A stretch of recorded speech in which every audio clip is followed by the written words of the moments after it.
Dear students, आज के इस वीडियो में मैं आपको कंप्लीट करवाऊंगा एक्सरसाइज 14.3। ये हमारे क्लास 7th एनसीईआरटी मैथ्स के 14 चैप्टर की लास्ट एक्सरसाइज है बच्चों, जो हम सिमेट्री के बारे में पढ़ रहे हैं। इसमें हमें फर्स्ट क्वेश्चन में क्या करना है, चलिए देखते हैं। Name any two figures that have both line symmetry and rotational symmetry. जिनमें लाइन सिमेट्री भी हो और रोटेशनल सिमेट्री भी हो। लाइन सिमेट्री और रोटेशनल सिमेट्री इन दोनों के बारे में हम ऑलरेडी पढ़ चुके हैं 14.1 और 2 में। लाइन सिमेट्री क्या होती है, जैसे मान लीजिए हमारे पास कोई फिगर है मान लीजिए ए बना देता हूं मैं, तो ए में लाइन सिमेट्री होती है क्योंकि इस लाइन के दोनों तरफ जो है शेप बिल्कुल सेम दिखाई देती है। इसको हम बोलते हैं लाइन सिमेट्री। रोटेशनल सिमेट्री क्या होती है कि अगर किसी डायग्राम को हम रोटेट करें और वो हमें सेम वैसा का वैसा ही मिले। ठीक है, जैसे मान लीजिए स्क्वायर है, अगर हम इसको मान लीजिए ये हमारा टॉप है ए बी सी डी, अगर हम इसको रोटेट कर देते हैं सिर्फ 90 डिग्री तो ये हो जाएगा इस तरह से। देखने में तो सेम दिखेगा लेकिन हो जाएगा ए बी सी डी। ठीक है, ए यहां से यहां ले गए तब भी देखो रहेगा तो स्क्वायर ही ना। इसको हम बोलते हैं रोटेशनल सिमेट्री, कि रोटेशन करने पे हमें ऐसी कोई पोजीशन मिले जिसपे वो शेप हमें सेम वैसे की वैसे ही दिखाई दे जैसे वो ओरिजिनल में है। ठीक है, तो यहां पर आप देखें हमें ऐसे दो फिगर के सिंपल एग्जांपल देने हैं जिनमें लाइन सिमेट्री भी हो रोटेशनल सिमेट्री भी हो। तो एक तो मैंने अभी आपको बता ही दिया, तो एक तो हम लिखेंगे यहाँ पे सर्कल इसके आंसर में, और एक दे देंगे स्क्वायर। ये दो शेप आपने दे देनी है, स्क्वायर और सर्कल। ठीक है, और डायग्राम बना के दिखाओगे तो और ज़्यादा अच्छा रहेगा। ठीक है, इसमें रोटेशनल सिमेट्री भी है और लाइन सिमेट्री भी होती है। ठीक है, सिर्फ दो ही बना के दिखा दो, दो से ज़्यादा बना के दिखाने की जरूरत नहीं है। नेक्स्ट है स्क्वायर, तो स्क्वायर में भी लाइन सिमेट्री भी होती है, इस तरह से भी होती है और डायगोनल वाली भी होती है इसमें। ठीक है, और रोटेशनल सिमेट्री भी होती है, इसमें रोटेशन भी हम कर सकते हैं। तो ये दो एग्जांपल फर्स्ट क्वेश्चन में आपने देने हैं। Next, draw wherever possible. अगर कहीं जो हमारे पास चार पार्ट्स गिवन है, चार में से दो अभी यहाँ पे लिखे हुए हैं मैंने, कि अगर पॉसिबल है तो ड्रॉ करो ए rough sketch of. Rough sketch means hand से बना सकते हो, फ्री हैंड बना सकते हो आप, लेकिन स्केल से बनाना तो ज्यादा बेहतर रहेगा। ए ट्रायंगल विद, एक ट्रायंगल हमें बनानी है with both line and rotational symmetry, जिसमें लाइन सिमेट्री भी हो रोटेशनल सिमेट्री भी हो, of order more then one, one से ज्यादा ऑर्डर वाली। अब वन से ज्यादा ऑर्डर इसका क्या मतलब है, इसका मतलब मैं आपको समझाता हूँ। देखो, जैसे मान लीजिए मैं दो लेटर लेता हूँ, एक तो लेता हूँ ए, ठीक है, और एक मैं लेता हूं एच, ले सकते हो या आई ले सकते हो। ठीक है, अब इस डायग्राम को अगर आप ध्यान से देखोगे, इस डायग्राम को अगर मैं 90 डिग्री रोटेट करता हूं तो सॉरी, तो ये इस तरह से दिखेगा हमें। ठीक है, 90 डिग्री इसमें, अगर मैं और ज्यादा इसको रोटेट कर दूं 180 डिग्री तो ये इस तरह से हो जाएगा। और अगर लास्ट में मैं पूरा इसको रोटेट करूं, एक पूरा इसको रोटेशन दूं 360 डिग्री का, तभी ये हमें दोबारा से ए दिखेगा, बीच में कहीं पे भी ए नहीं दिखेगा ये, है ना। जितना मर्जी इसको रोटेट करते जाना, सेम स्ट्रक्चर कभी नहीं आएगी। सेम स्ट्रक्चर कब आएगी इसकी, जब ये पूरा 360 डिग्री हम इसको घुमाएंगे। ठीक है, तो ऑर्डर कैसे निकाला जाता है, ऑर्डर आपको निकालना हो तो ऑर्डर निकाला जाता है 360 divide by angle of rotation, कितने डिग्री पे रोटेट करने पे सबसे पहले ये सेम शेप देता है। तो इसकी सेम शेप कब आती है, जब ये पूरा रोटेट होता है, दैट मींस 360 डिग्री। तो कैंसिल करके ऑर्डर कितना आएगा, 1। तो 1 तो ऑर्डर हर किसी का होता ही है। ठीक है, 1 तो होता ही है। अब 1 से ज्यादा बताना है, अब जैसे ये शेप है, अगर इसको मैं 90 डिग्री रोटेट करूं तो ये ऐसे हो जाएगा, लेकिन 180 डिग्री रोटेट कर दूं तो ये हमें दोबारा से आई दिखना शुरू हो जाएगा। तो ये 180 डिग्रीज, इसका एंगल ऑफ रोटेशन कितना है, 180 डिग्रीज। तो ऑर्डर कितना हो जाएगा, 360 डिवाइड बाय 180, कैंसिल करके 2 आ जाएगा ना, तो ऑर्डर मोर देन 1 हो गया। तो कहने का मतलब जिसमें कम से कम 360 से पहले एक बार सेम शेप बने उसको हम बोलते हैं कि इसका ऑर्डर जो है वो 1 से ज्यादा है। अब इसमें देखो हमें ऐसी शेप देनी है जिसमें और लाइन सिमेट्री भी हो रोटेशनल भी हो, तो इसका एग्जांपल हम देंगे इक्विलेटरल ट्रायंगल, जिसकी तीनों साइडें बराबर होती हैं, तीनों साइडें बराबर हो उसको हम बोलते हैं इक्विलेटरल ट्रायंगल। तो इसमें लाइन सिमेट्री कहां पे होगी, लाइन सिमेट्री इधर से भी हो सकती है क्योंकि इक्विलेटरल है, तो इधर से भी हो सकती है और इधर से भी हो सकती है। ठीक है, और इसकी रोटेशनल सिमेट्री कैसे बनेगी, लाइन सिमेट्री यहां लिखना है, लाइन सिमेट्री। ठीक है, रोटेशनल सिमेट्री भी आपने डायग्राम बना के दिखाना है। रोटेशनल सिमेट्री का बना के दिखाता हूं मैं आपको, वो कैसे बनाना है, आपने पहले एक इक्विलेटरल ट्रायंगल बनानी है। ठीक है, इसको जो है नेम दे देना आपने ए बी सी। ठीक है, फिर जिसके 3 कॉर्नर्स होते हैं वो 120 डिग्रीज पे रोटेट करता है, ये आपने ध्यान रखना है। अगर एंगल ऑफ रोटेशन ना पता चले तो कैसे देखना है, जितने रेगुलर कॉर्नर हैं, एक जैसे कॉर्नर है 3 है, तो 3 से 360 को डिवाइड कर दो, 120 आ जाएगा। तो ये 120 डिग्रीज रोटेट करता है। रोटेशन के बाद 120 डिग्रीज रोटेशन के बाद ये देखो ऐसे इसको रोटेट किया हमने तो सी ऊपर चला जाएगा, तो ये कुछ इस तरह से शेप बन जाएगी सी ए बी। और एक बार और रोटेट हो सकता है ये, फिर बी ऊपर चला जाएगा, बी यहाँ पे आ जाएगा, ए यहाँ पे आ जाएगा और सी यहाँ पे आ जाएगा, ये भी 120 डिग्री। यहाँ पे आप जो है रोटेशन कैसे दिखा सकते हो, इस जगह पे, ठीक है, और फिर यहाँ से यहाँ और लास्ट में यहाँ से यहाँ, ठीक है, इसको बोलते हैं रोटेशनल सिमेट्री। नेक्स्ट है a triangle with only line symmetry, जिसमें सिर्फ लाइन सिमेट्री हो, no rotational symmetry of order more than 1, एक से ज्यादा ऑर्डर की रोटेशनल सिमेट्री ना हो, तो ऐसा बच्चा होता है isosceles triangle. Isosceles triangle, isosceles triangle क्या होता है, जिसकी सिर्फ दो साइडें बराबर होती हैं, तीसरे वाली कम ज्यादा होती है, ये दोनों साइड बराबर है इसमें, ठीक है, तो इसमें लाइन सिमेट्री यहां से होती है, ठीक है, दोनों तरफ का डायग्राम सेम है, लाइन सिमेट्री है लेकिन रोटेशनल सिमेट्री नहीं होती। क्यों, देखो ये जो टॉप है इसमें ये दोनों साइडें बराबर हैं, ठीक है, टॉप जो है उसका नाम रख देते हैं ए, इधर बी इधर सी, अगर हम इसको रोटेट करते हैं तो ए नीचे चला जाएगा, सी यहां आ जाएगा, है ना, रोटेट करने पे ऐसा डायग्राम दिखेगा। अब हमारे फिगर में तो ये दो लाइनें बराबर थी, लेकिन इसमें तो ये दो लाइनें बराबर होगी, ये तो छोटी होगी ना, तो क्या ये दोनों लाइनें बराबर है, नहीं है, इसलिए इसमें इसको पूरा अगर 360 डिग्री रोटेट करेंगे तभी ये हमें सेम शेप देगा, अदरवाइज नहीं। तो इसलिए इसका जो ऑर्डर होता है वो 1 होता है, तो हमें तो क्या लिखना है, ऐसी शेप जिसका ऑर्डर मोर देन 1 हो, ठीक है, तो इसमें मोर देन 1 तो है नहीं, लेकिन इसमें लाइन सिमेट्री एग्जिस्ट करती है। तो फर्स्ट वाले का आंसर था इक्विलेटरल ट्रायंगल और इसका है आइसोसेलेस। थर्ड पार्ट देखते हैं बच्चों इसका, एक क्वाड्रिलेटरल विद रोटेशनल सिमेट्री, एक क्वाड्रिलेटरल ऐसा जिसमें रोटेशनल सिमेट्री तो हो ऑफ ऑर्डर मोर देन 1, एक से ज्यादा ऑर्डर की, but not a line symmetry, लेकिन लाइन सिमेट्री ना हो तो बच्चों ये पॉसिबल नहीं है। अगर उसमें लाइन सिमेट्री है तभी ऑर्डर जो है वो एक से ज्यादा आएगा, अदरवाइज नहीं आएगा, ठीक है, ये आपको ध्यान रखना है। जैसे मान लीजिए हमारे पास हमने एक ऐसा ही क्वाड्रिलेटरल ले लिया जिसमें कोई भी साइड बराबर नहीं है, ठीक है, अब इसमें जो है लाइन सिमेट्री तो है नहीं, ठीक है, लाइन सिमेट्री, लाइन तो कहीं से, अगर मान लीजिए यहां से लाइन लगा देते हैं, इधर कम ज्यादा है ना, तो लाइन सिमेट्री तो है नहीं, तो इसको जब हम रोटेट करेंगे ना तो ये पूरा का पूरा, मान लीजिए ये ए है, ये बी है, ये सी है, ये डी है, तो इसको पूरा रोटेट करना पड़ेगा 360 डिग्रीज, तभी ये हमें सेम शेप दिखाई देगी, बीच में कहीं पे सेम दिखेगा ही नहीं अगर लाइन सिमेट्री नहीं है। तो बात समझ आ रही है, तो इसलिए जो है यहां पर हमें क्या करना पड़ेगा, हमें इसका आंसर देना पड़ेगा इट इज नॉट पॉसिबल। क्या लिखना पड़ेगा, इट इज नॉट पॉसिबल, ये जो है वो पॉसिबल नहीं है कि रोटेशनल सिमेट्री तो एक से ज्यादा हो लेकिन लाइन सिमेट्री उसमें हो ही ना, ठीक है।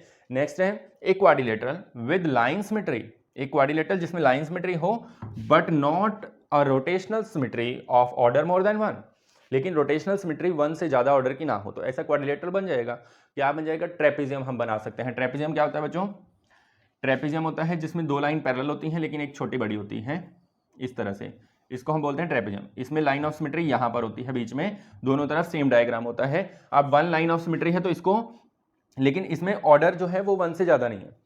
1 से ज्यादा क्यों नहीं है, क्योंकि जब हम इसको रोटेट करते हैं, अगर 180 डिग्री रोटेट करोगे तो ये छोटी साइड नीचे आ जाएगी, लेकिन छोटी साइड तो ऊपर रहनी चाहिए। छोटी साइड ऊपर कब आएगी, जब इसको पूरा हम 360 डिग्री रोटेट कर देंगे।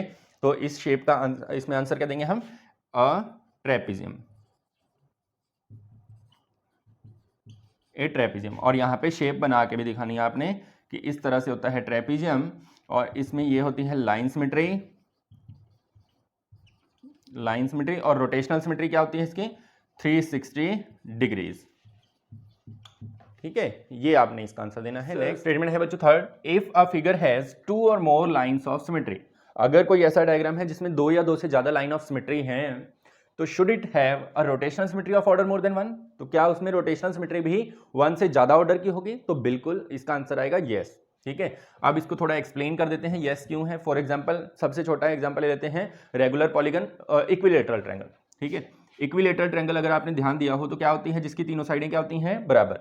अब इसमें लाइन सिमेट्री कितनी होती हैं, 3 लाइंस ऑफ सिमेट्री होती हैं इसमें, 1 2 और 3, ठीक है, 3 लाइन ऑफ सिमेट्री होती हैं, 1 2 3।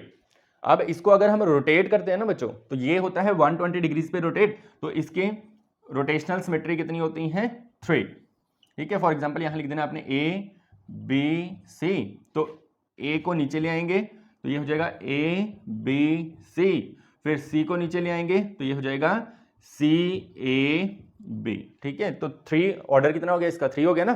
तो अगर 2 या 2 से ज्यादा लाइन ऑफ सिमेट्री होती हैं तो ऑर्डर भी कितना हो जाता है, 1 से ज्यादा हो जाता है। तो यहाँ पे यस लिख के आपने इक्विलेटरल ट्रायंगल का एग्जांपल दे देना है, या कोई और भी आप एग्जांपल दे सकते हो जिसमें 2 या 2 से ज्यादा लाइन ऑफ सिमेट्री आती है। फिल इन द ब्लैंक्स, हमें इन ब्लैंक्स को फिल करना है और ये हमें shapes, centre of rotation, order of rotation और एंगल ऑफ रोटेशन, ये सारी चीज़ें फिल करनी। फर्स्ट शेप है स्क्वायर। अब स्क्वायर में सेंटर ऑफ रोटेशन क्या होगा, तो हम पहले एक शेप लेते हैं स्क्वायर शेप। तो इसमें सेंटर ऑफ रोटेशन होगा डायगनल्स का इंटरसेक्शन पॉइंट, जहाँ पे डायगनल एक दूसरे को काटते हैं, ठीक है। स्केल के साथ बनाओगे तो ज़्यादा बेटर रहेगा। इस पॉइंट पे हम इसको रोटेट करेंगे। मान लीजिए हमने पेन रखा तो ऐसे रोटेट कर सकते हैं ना इसको। तो ये रोटेशन पॉइंट क्या हो जाएगा इसका, पॉइंट ऑफ इंटरसेक्शन। तो यहाँ पे हम लिखेंगे फर्स्ट इसमें पॉइंट ऑफ इंटरसेक्शन। इंटरसेक्शन का मतलब होता है एक दूसरे को काटना, इंटरसेक्शन ऑफ डायगोनल्स, ठीक है। ये आ जाएगा point of intersection of diagonals. फिर हमें बताना है ऑर्डर ऑफ रोटेशन। अब ऑर्डर ऑफ रोटेशन क्या होता है, मैंने आपको बताया था जितने हमारे पास इसमें रेगुलर कॉर्नर्स होंगे, ठीक है, क्योंकि ये एक रेगुलर शेप है। रेगुलर शेप क्या होती है बच्चों, रेगुलर शेप वो होती है जिसमें हमारे पास सभी साइडें, सभी पार्ट्स इक्वल होते हैं, ठीक है।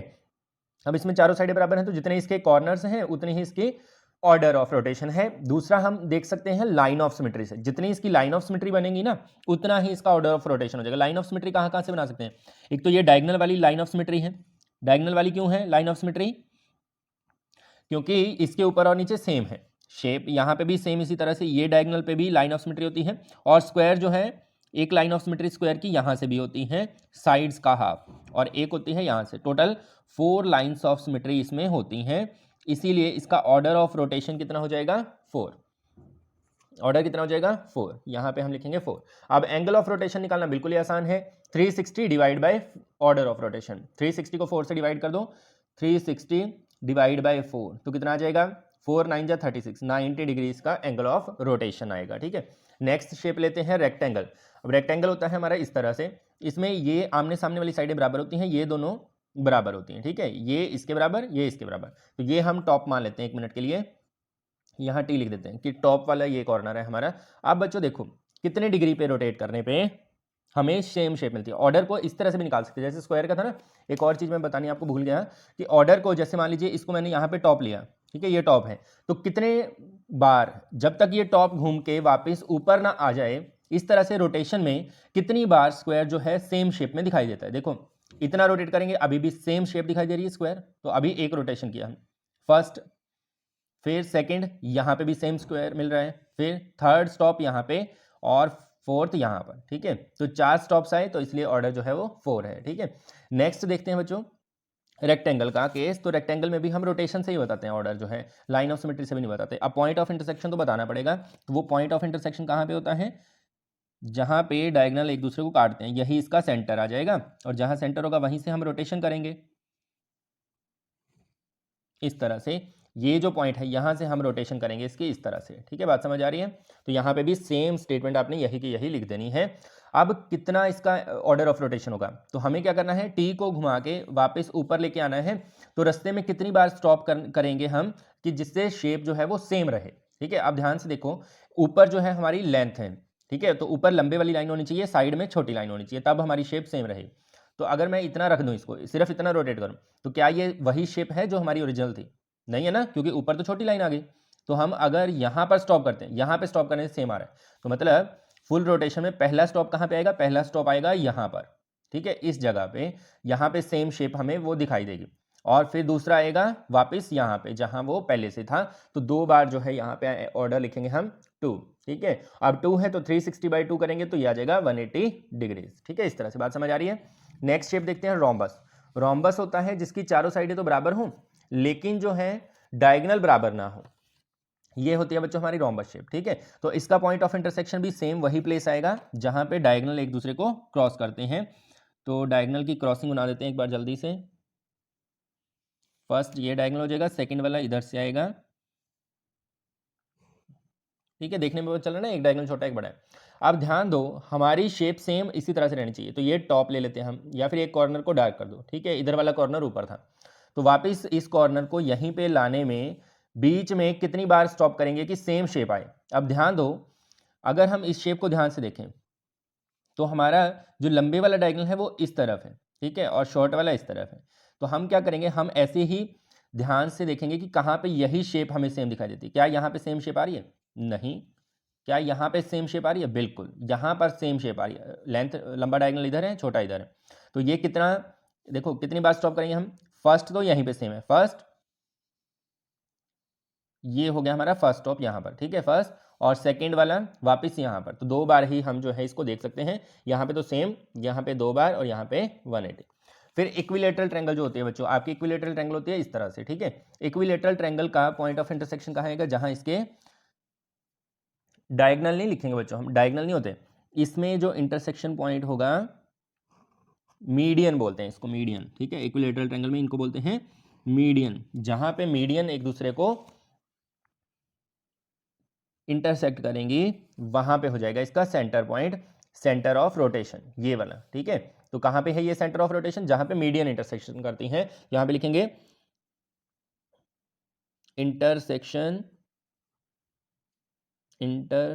सेक्शन पॉइंट ऑफ मीडियंस, ठीक है। यहाँ डायगोनल नहीं लिखेंगे क्योंकि ट्रायंगल में डायगोनल नहीं होते, मीडियंस होती हैं, ठीक है। मीडियंस होती हैं जो सामने वाली साइड को हाफ कर दें, ठीक है। अब ये हो गया। अब हमें देखना ऑर्डर ऑफ रोटेशन, तो इसको हम ले लेते हैं टॉप, ठीक है। वापस टॉप लाने में कितनी बार सेम शेप आएगी? फर्स्ट, यहां पे भी सेम शेप है। सेकंड, यहां पे भी सेम शेप है क्योंकि इक्विलेटरल ट्रायंगल है, तीनों नोक एक जैसी हैं। और थर्ड यहां पर, तो 3 है। इसका ऑर्डर ऑफ रोटेशन कितना हो जाएगा? 3। अब 3 के लिए 360 डिवाइड बाई 3 कर दोगे, कितना आ जाएगा? 3 3 2 6, 120 डिग्रीज, ठीक है। इसका एंगल ऑफ रोटेशन हो जाएगा 120 डिग्रीज। नेक्स्ट स्टेटमेंट देखो, रेगुलर हेक्सागन। हेक्सागन होता है जिसकी 6 साइडें होती हैं बच्चों, 6 साइड वाला है इस तरह से। रेगुलर का मीनिंग होता है 6 की 6 साइडें बराबर। अब इसका पॉइंट ऑफ इंटरसेक्शन कहाँ होगा? जहां इसके डायगोनल एक दूसरे को इंटरसेक्ट करेंगे। तो डायगोनल्स को इंटरसेक्ट करवा देते हैं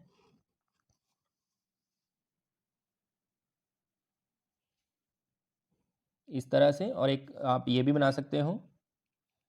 इसके अलावा भी डायगोनल बनेगा बच्चों, पता है आपको? हाँ बनते हैं। इसको मिलाओगे ये भी डायगोनल है, इसको मिलाओगे ये भी डायगोनल होता है, ठीक है। ये बात ध्यान रखनी है। इधर मिलाओगे तब भी डायगोनल है, इधर से इधर मिलाओगे तब भी डायगोनल है, इधर से इधर, इधर से इधर, तो बहुत से डायगोनल जो है इसमें बन जाएंगे। तो ये वाला जो पॉइंट है बच्चों, ये है इसका सेंटर ऑफ रोटेशन, ठीक है। तो यहाँ पर सेम आपने यही लाइनिंग जो है यहाँ लिख देनी है, ये वाली लाइनिंग, ठीक है। और अब हम देखते हैं ऑर्डर ऑफ रोटेशन। तो ऑर्डर ऑफ रोटेशन के लिए देखो, ऊपर सीधी लाइन ऊपर है ना, यहाँ पे है सीधी लाइन, इसको मैंने रेड कर दिया। तो यही लाइन ऊपर लाने में पहले कितनी बार सेम शेप आएगी? एक यहाँ पे सेम शेप है, सीधी लाइन ऊपर आ गई 1, फिर यहाँ पे 2, फिर यहाँ पे 3, फिर यहाँ पे 4, फिर यहाँ पे 5 और लास्ट यहाँ पे 6। तो इसका ऑर्डर ऑफ रोटेशन आएगा 6 है। तो 360 डिवाइड बाय 6 करोगे तो कितना आ जाएगा? 6 6 या 36। तो इसका एंगल ऑफ रोटेशन हो जाएगा 60 डिग्री। नेक्स्ट है बच्चों सर्कल। अब सर्कल को तो जितना मर्जी घुमा लो। अब इसमें सेंटर ऑफ रोटेशन कहाँ पे आएगा? जहाँ पे इसके डायमीटर या फिर ये सेंटर जो होता है, जहाँ पे रख के हम सर्कल को बनाते हैं, ठीक है, वहाँ पे होता है क्या? इसका सेंटर ऑफ रोटेशन। तो इसको, इसके सेंटर को क्या नाम देते हैं? इसके सेंटर को हम सेंटर ही कहते हैं, ठीक है, सेंटर ही बोलते हैं ना इसके सेंटर को। तो यहाँ पे आप लिखोगे centre of circle, centre of circle, ठीक है। नेक्स्ट वाले देखो, ऑर्डर ऑफ रोटेशन कितना हो जाएगा? कितना भी इसको घुमा लो, किसी भी एंगल पे घुमा लो, सेम हमें सर्कल ही मिलेगा, ठीक है, कितना भी घुमा लो। At order of rotation infinite, बहुत से ऑर्डर हो सकते हैं इसके। और यहाँ पे लिखेंगे एनी एंगल, किसी भी एंगल पे घुमा लो सेम आएगा। लास्ट है सेमी सर्कल। सेमी सर्कल बच्चों होता है हाफ सर्कल। तो हमने हाफ सर्कल लिया, यहाँ पे इसका रेडियस का या फिर सेंटर ऑफ सर्कल बोल सकते हैं। तो आप देखो कितने बार रोटेट करने से ये सेम शेप मिलेगी। अब बीच में कहीं सेम आ रही है? नहीं, बिल्कुल भी नहीं। बिल्कुल पूरा अगर घुमाएंगे 360 डिग्रीज, पूरा इसको 360 डिग्रीज रोटेट करेंगे तभी हमें सेम शेप दिखाई देगी। और सेंटर ऑफ कौन सा हो जाएगा इसका? सेंटर ऑफ सर्कल, या फिर आप लिख सकते हो हाफ ऑफ डायमीटर, ठीक है, हाफ ऑफ डायमीटर। डायमीटर का जो हाफ होगा वहां पे सेंटर होगा, और ऑर्डर ऑफ रोटेशन हो जाएगा 1, और यहाँ पे आ जाएगा 360 डिग्री। 360 पे घुमाएंगे तभी सेम शेप आएगी। नेक्स्ट करते हैं फिफ्थ की स्टेटमेंट देखो बच्चों, name the quadrilateral which have both, जिसमें दोनों हो, which have both line, sorry यहाँ लिखा नहीं, line and rotational symmetry of order more then one, जिसमें लाइन सिमेट्री भी हो और रोटेशनल सिमेट्री वन से ज्यादा ऑर्डर की भी हो। तो सिंपल सा इसका एग्जांपल आप दे सकते हो स्क्वायर, जो कि हमने फर्स्ट क्वेश्चन में रीड किया था स्क्वायर। तो बना के दिखानी भी जरूरी है बच्चों। लाइन सिमेट्री बनाते हैं पहले। लाइन सिमेट्री जो है, इसमें लाइन ऑफ सिमेट्री कितनी होती है, 1, ठीक है। ऐसे बना दो, ऐसे भी हो सकती है और डायगोनल वाली भी होती है इसमें, ठीक है। तो आपकी मर्जी है, ये भी आप बना के दिखा सकते हो और बिल्कुल क्लियर डायग्राम बनाना तो ज़्यादा बेहतर रहेगा। तो ये हो गई इसकी लाइन सिमेट्री, ठीक है, लाइन सिमेट्री। अब रोटेशनल सिमेट्री जो है बच्चों, ये 90 डिग्रीज पे रोटेट करता है। क्यों रोटेट करता है? 4 4 रेगुलर कॉर्नर है ना इसके, तो 4 है, तो 360/4 90 डिग्री। तो हम यहाँ पे 90 डिग्री रोटेशन इसकी बना देते हैं। ये है हमारा स्क्वायर, तो 90 डिग्री यहाँ सेंटर पे रोटेट करेगा। ये जब रोटेट करेगा तो या तो इसको नेमिंग कर दो, ठीक है। नेमिंग से हमें क्लियर होता रहता है कि कौन सी जो है वो कहाँ पर रोटेट हो रहा है, इस तरह से। अब रोटेशन हम देते हैं 90 डिग्रीज की, ठीक है, यहाँ से। तो क्या हो जाएगा, शेप में क्या बदलाव आएगा? देखो बच्चों, ए यहाँ पे चला जाएगा, तो यहाँ पे ए चला गया, तो बी यहाँ पे आ जाएगा, सी यहाँ पे और डी यहाँ पे, है ना। यहाँ से अब इसको, क्योंकि यहाँ से यहाँ रोटेट हुआ है, अब यहाँ से यहाँ रोटेट कर दो 90 डिग्रीज, तो शेप क्या बन जाएगी? अब ए यहाँ आ जाएगा, ए बी सी डी, ठीक है। अब फिर से इसको रोटेट करो 90 डिग्रीज, तो ये हो जाएगा ए बी सी और डी, ठीक है। तो ये 4 रोटेशन हमारे पास हो गई हैं। तो आप जो है और भी अगर रोटेट करके दिखाना चाहो तो ये सेम वही फर्स्ट वाली शेप आ जाएगी, ठीक है। ए यहाँ पे आ जाएगा, तो इतना भी आप जो है दिखा सकते हो। तो ये थी इसकी rotational symmetry of order more than 1। इसकी रोटेशनल सिमेट्री का ऑर्डर कितना होता है? Order of rotational symmetry is equal to 4 which is more than 1, ठीक है। इस तरह से इसको सॉल्व करना है। रोटेटिंग बाय 60 डिग्री, किसी शेप को 60 डिग्री रोटेट करने पे अबाउट अ सेंटर, सेंटर पे 60 डिग्री रोटेट करने पे a figure looks exactly same as its original position. मतलब सिर्फ 60 डिग्री रोटेट करने पे ही हमें वो ओरिजिनल पोजीशन की तरह ही सेम फिगर मिल जाता है। At what other angles will this happen for the figure, और बाकी किस किस एंगल पे रोटेट करने पे सेम हमें फिगर मिल जाएगा। तो आपने ध्यान रखना है, जो फर्स्ट एंगल होता है ना, उसी के मल्टीपल लेने हैं हमें 360 तक, या फिर ऐसे बोल सकते हो कि 6 माफ कीजिए 60 में 60 प्लस करते हुए चलिए, जितनी वैल्यूज आएंगी वही सारे एंगल्स होंगे। फॉर एग्जांपल सॉल्यूशन में फर्स्ट एंगल क्या है? 60 डिग्री। तो नेक्स्ट एंगल क्या हो जाएंगे? 66 को 2 से मल्टीप्लाई कर दो, 62 जा 120 डिग्री। फिर नेक्स्ट 3 से मल्टीप्लाई कर दो 180 डिग्री। फिर नेक्स्ट 4 से 6 4 जा 24 240 डिग्री। 6 5 जा 30 300 डिग्री। और लास्ट में 6 6 जा 36 360 डिग्री, ठीक है। तो ये 60 डिग्री के अलावा अगर हम उसको 120 डिग्री पे रोटेट करें, 180 पे रोटेट करें, 240 पे, 300 पे, 360 पे, तब भी हमें सेम शेप मिलेगी। अब इसका एग्जांपल अगर आपको बनाना हो तो कैसे बनाओगे बच्चों? तो मैंने आपको सिंपल एक चीज बताई थी सेकंड एक्सरसाइज में भी, कि अगर हमें जो एंगल चाहिए 60 डिग्री चाहिए ना, तो 360 को 60 से डिवाइड कर, 0 से 0 6 6 या 36, तो हमें 6 रेगुलर कॉर्नर वाली कोई भी शेप अगर हमने बना दी तो वो 60 डिग्री पे ही रोटेट करेगी। रेगुलर कॉर्नर वाली, फॉर एग्जांपल मैं ये बनाता हूं, वैसे तो आप हेक्सागन भी बना सकते हो, रेगुलर हेक्सागन। यहाँ पे कुछ अलग बना के दिखा देता हूं मैं आपको, ठीक है। ये बन गया। अब इसको लाइंस इक्वल रखनी है, इस तरह से मिला दो सभी कॉर्नर्स को,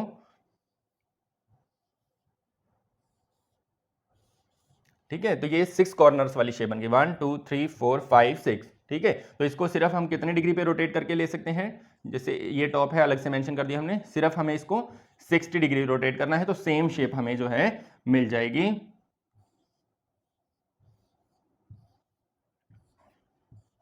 ठीक है, इस तरह से। फिर आप सारे एंगल इस पे दिखा सकते हो, 120 डिग्रीज, 180 डिग्रीज, 240, 300, 360, ठीक है।